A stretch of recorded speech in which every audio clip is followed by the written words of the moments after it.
Pernahkah kamu belajar alat musik, fotografi, pemrograman secara otodidak tanpa ikut les?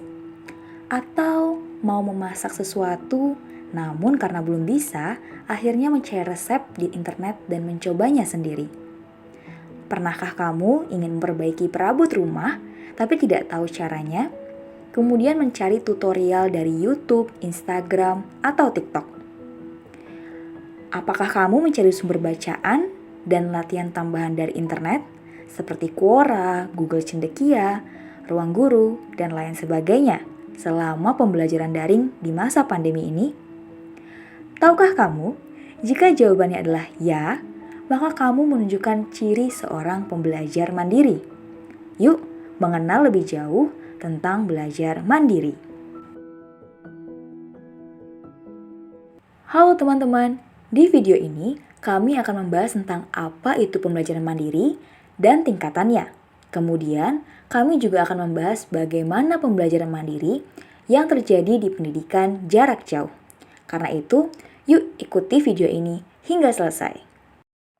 Ada 3 tingkatan dalam belajar mandiri, yaitu pedagogi, andragogi, dan heutagogi.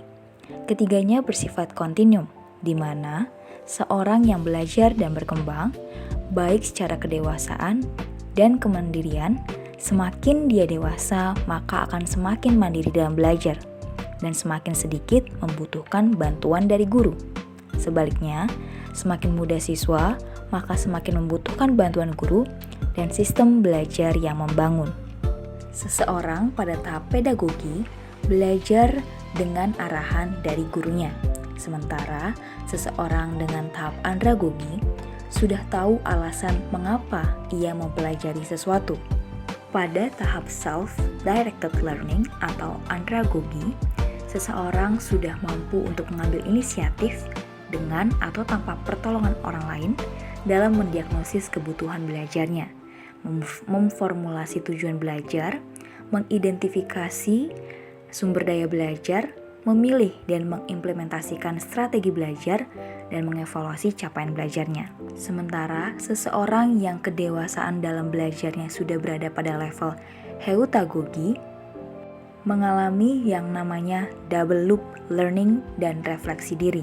Artinya, apa yang seseorang tersebut pelajari tidak hanya memampukan dia untuk menyelesaikan satu permasalahan, tapi juga mengubah cara hidupnya atau kepercayaannya, atau cara dia memandang sesuatu. Selain itu, seseorang dengan level kedewasaan pada tahap heutagogi juga, seseorang setelah mengalami yang namanya perkembangan tidak hanya dalam kompetensinya, tapi juga dalam kapabilitasnya. Selanjutnya, kita akan belajar bersama tentang belajar mandiri dalam pendidikan jarak jauh, terutama di masa pandemi.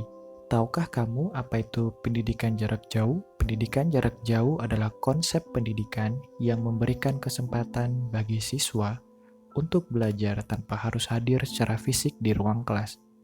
Artinya, guru, siswa, dan siswa yang lain mengalami keterpisahan, sehingga instruksi, bahan ajar, media ajar, serta keseluruhan proses belajar terjadi dari jarak jauh. Dengan adanya keterpisahan tersebut, teknologi memiliki peran yang sangat penting, di mana teknologi menghubungkan guru, siswa, dan proses belajar. Seperti yang kita ketahui, kita hidup di masa perkembangan teknologi yang sangat pesat, yang memunculkan banyak teknologi pendukung pembelajaran. Contohnya, siswa bisa mengakses materi dan latihan yang diberikan guru melalui WhatsApp atau melalui portal e-learning misalnya Google Classroom, bahkan melalui media sosial seperti Instagram dan YouTube. Satu hal yang pasti bahwa teknologi-teknologi tersebut mendukung pembelajaran asinkronus. Dengan pembelajaran sinkronus, yuk kita simak penjelasannya. Apa sih keunggulan pembelajaran sinkronus? Pertama, terjadi interaksi antara guru dan siswa. Kedua, terjadi pertukaran pengetahuan dan pengalaman antara siswa. Dan yang terakhir, memungkinkan adanya umpan balik secara langsung oleh guru. Pembelajaran sinkronus juga memiliki dua jenis. Yang pertama, pembelajaran sinkronus yang menggunakan high teknologi, yaitu menggunakan video conference seperti Zoom dan Google Meeting. Serta yang kedua adalah pembelajaran sinkronus yang menggunakan low teknologi, yaitu penggunaan group chat seperti WhatsApp dan Telegram, serta penggunaan dokumen kolaboratif seperti Google Document. Itu tentang pembelajaran sinkronus. Kemudian kita akan bahas tentang pembelajaran asinkronus. Pembelajaran asinkronus adalah kondisi di mana guru dan siswa mengalami proses pembelajaran di waktu yang berbeda. Artinya, tidak ada interaksi yang terjadi secara langsung. Ada sangat banyak keunggulan pembelajaran asinkronus. Yang paling utamanya adalah fleksibilitas, yang memungkinkan orang tua dari suatu keluarga dan pekerja menyesuaikan waktu belajarnya dan aktivitas pekerjaan mereka sehari-hari. Fleksibilitas pembelajaran asinkronus juga sangat menguntungkan bagi siswa dengan gangguan kesehatan, di mana mereka memiliki waktu yang terbatas untuk dapat hadir ke sekolah, namun tetap terfasilitasi dengan baik oleh pembelajaran online. Keunggulan lain pembelajaran asinkronus adalah memfasilitasi belajar siswa sesuai dengan kecepatan belajar mereka masing-masing, sehingga mereka dapat membuat jadwal belajar sendiri. Siswa dapat menghabiskan waktu lebih banyak pada materi yang susah untuk dipahami dengan gaya belajar yang berbeda-beda. Terciptanya kolaborasi asinkronus, di mana siswa dapat meminta pertolongan dan melaksanakan proses belajar saat dibutuhkan, atau sesuai jadwal belajar masing-masing. Artinya, tercipta proses belajar yang individualis atau belajar mandiri yang sangat bergantung pada rancangan belajar yang telah mereka ciptakan. Dan yang terakhir, konsep penilaian portofolio, di mana siswa tidak perlu hadir di ruang kelas untuk mengikuti ujian atau penilaian tertulis. Penguasaan materi dalam pembelajaran asinkronus dapat ditunjukkan melalui pengerjaan serangkaian tugas dan pelaksanaan proyek yang dikumpulkan untuk dinilai pada akhir pembelajaran. Penilaian jenis ini dapat lebih memonitor perkembangan siswa, serta membuat siswa dapat belajar dengan cara yang lebih bervariasi dibandingkan dengan tes tertulis. Sama seperti sinkronus, pembelajaran asinkronus juga memiliki dua jenis, yaitu pembelajaran asinkronus menggunakan high teknologi, yaitu dengan menggunakan aplikasi pengirim pesan seperti email, serta pembelajaran asinkronus yang menggunakan low teknologi, yaitu menggunakan rekaman video serta audio pembelajaran, serta rekaman diskusi pada masa lampau.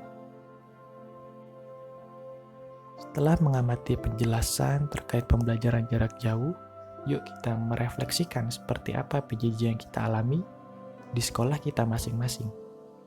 Apakah kita rutin mengikuti pertemuan melalui Zoom Meeting atau Google Meeting, kemudian kita mengerjakan tugas dan mengumpulkannya melalui platform e-learning? Atau apakah kita berdiskusi dan berkolaborasi melalui dokumen digital, kemudian mempresentasikannya di grup chat ataupun aplikasi video conference? Atau apakah kita hanya diberikan tugas dan materi melalui email atau chat WhatsApp atau Telegram?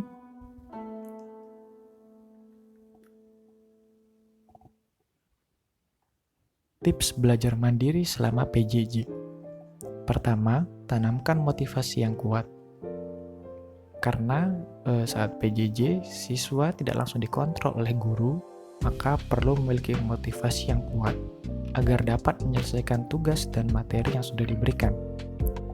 Bentuk motivasi yang dapat dibangun adalah dengan membuat target belajar, sehingga ada dorongan untuk terus mencapai tujuan. Kedua, mendisiplinkan diri dengan jadwal belajar. Karena saat PJJ tidak ada jadwal yang baku seperti saat pembelajaran luring atau offline, maka kita perlu mendisiplinkan diri dengan mengalokasikan waktu belajar yang cukup. Berikan waktu 2 hingga 3 jam atau lebih setiap hari untuk mengerjakan tugas dan memperdalam materi. Yang ketiga, jangan malu untuk bertanya. Karena saat PJJ kita terpisah dengan guru dan teman-teman kita, maka kita tidak punya tempat untuk bertanya terkait kesulitan belajar kita. Kita harus memiliki inisiatif untuk bertanya saat menemui kesulitan. Karena tidak selamanya guru dan orang tua kita akan memonitor perkembangan kita saat pembelajaran online. Dan yang terakhir, milikilah kelompok belajar sehingga kita nyaman untuk bertanya, kita nyaman untuk berdiskusi, dan kita memiliki dorongan untuk terus mengikuti proses belajar secara disiplin. Demikian pembahasan video kali ini tentang pembelajaran mandiri pada pendidikan jarak jauh. Kiranya bermanfaat dan